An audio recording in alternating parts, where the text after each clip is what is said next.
Let's get an opinion up, since we saw this sudden fall in the markets yesterday, and today is actually the last full trading day before an important interim budget.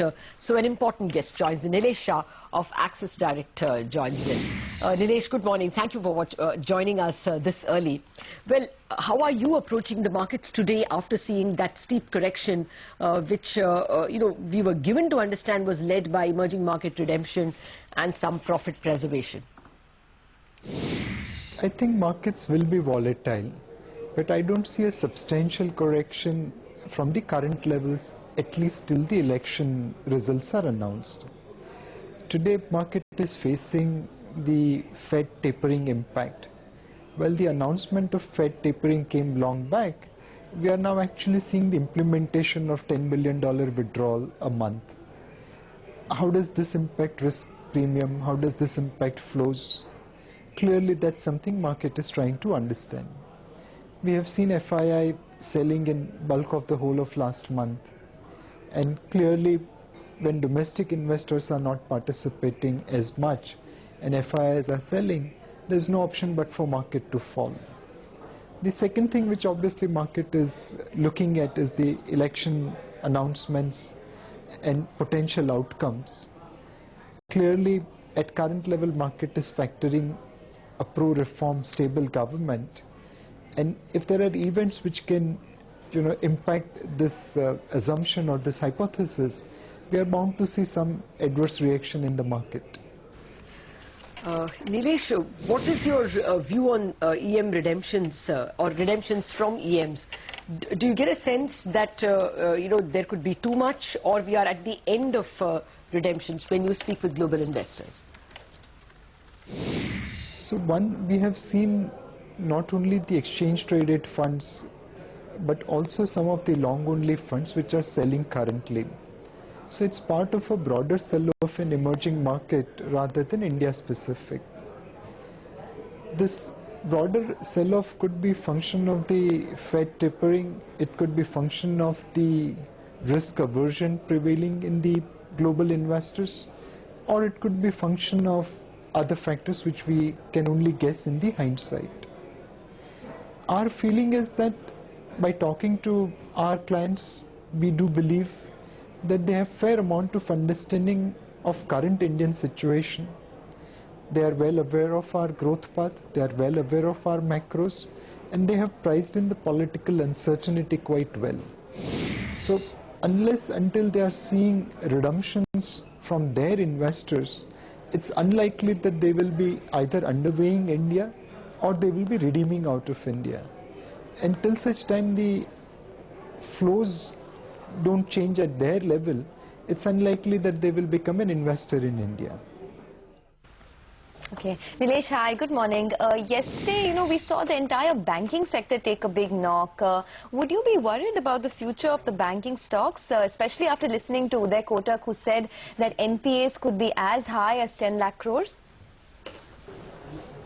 On the banking sector, clearly we are at a cycle where economy is nearing the bottom, and consequently the NPA numbers should be on the higher side.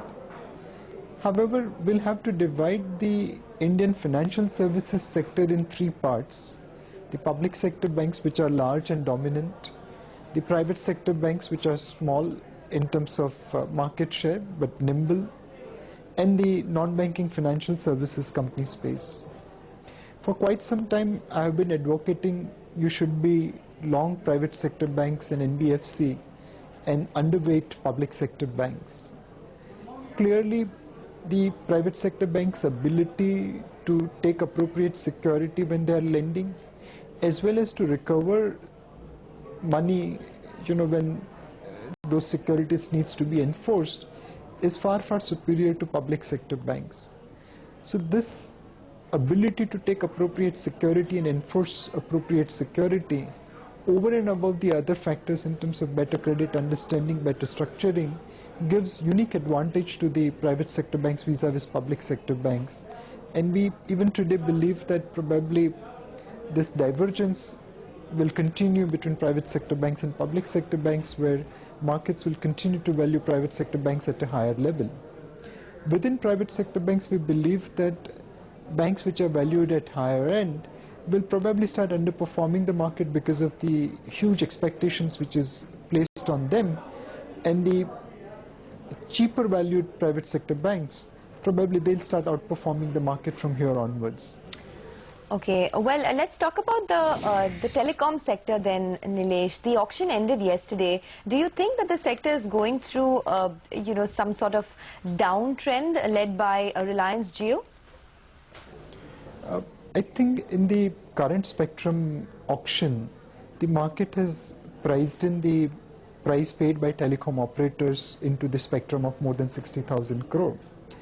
Now, the surprise could come in this stock if they are able to price this or transfer this spectrum cost to the consumers. There has been a fair amount of consolidation in telecom sector over the last few years. The intense competition which was witnessed a few years back has now definitely slowed down. So the focus of the market will be on whether these telecom companies are able to pass on the cost of increased spectrum cost to the consumer. And if that happens, then telecom sector probably is a buy at current level because they have priced in the cost. They are not pricing in the price increase which is going to be transferred. All right. Finally, Nilesh, what have you made of this IT and pharma sector selling? We are told it is profit preservation. Do you think they will continue to lead the markets at all? Undoubtedly. We think today pharma and technology sector provides the right mix of growth as well as defensiveness. If tomorrow something goes wrong with the Indian economy, the impact will be maximum on the Indian currency, and natural beneficiary of that is pharma and technology sector. If global growth recovers vis-a-vis Indian growth, then there will be more demand for Indian IT products and Indian pharma products. Again, natural beneficiary is Indian IT and pharma sector. Valuation wise, while they are trading at a slightly higher level, they are not trading at their all-time high level either. So valuation looks little bit higher, but it doesn't look too stretched. And especially the defensiveness of this sector in terms of sustainable growth and reasonable valuation gives a lot of confidence for investors to invest in technology and pharma in today's volatile time.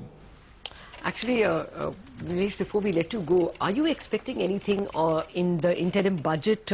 What are the important numbers you would watch out for on Monday? I think from market point of view, there's limited expectations of vote on account. The most crucial thing will be, will that 4.8% magical number on fiscal deficit be achieved or not? And for the pundits, the devil will lie in the details. They would like to find out how this 4.8% is achieved. Is it by virtue of, regulating wasteful expenditure, or is it by virtue of preponing your income, postponing your expenditure, and cutting down capital expenditure or planned expenditure? The second thing market will be looking forward to in the vote on account is, something related to gold import duty. Clearly, gold import duty and imposition of 80-20 rule have ensured that India's current account deficit in FY14 comes well within manageable limits. Any changes in the same could have an impact on our currency. So limited expectations from vote on account, but certainly how that 4.8% magical number on fiscal deficit is achieved will continue to draw attention of the market.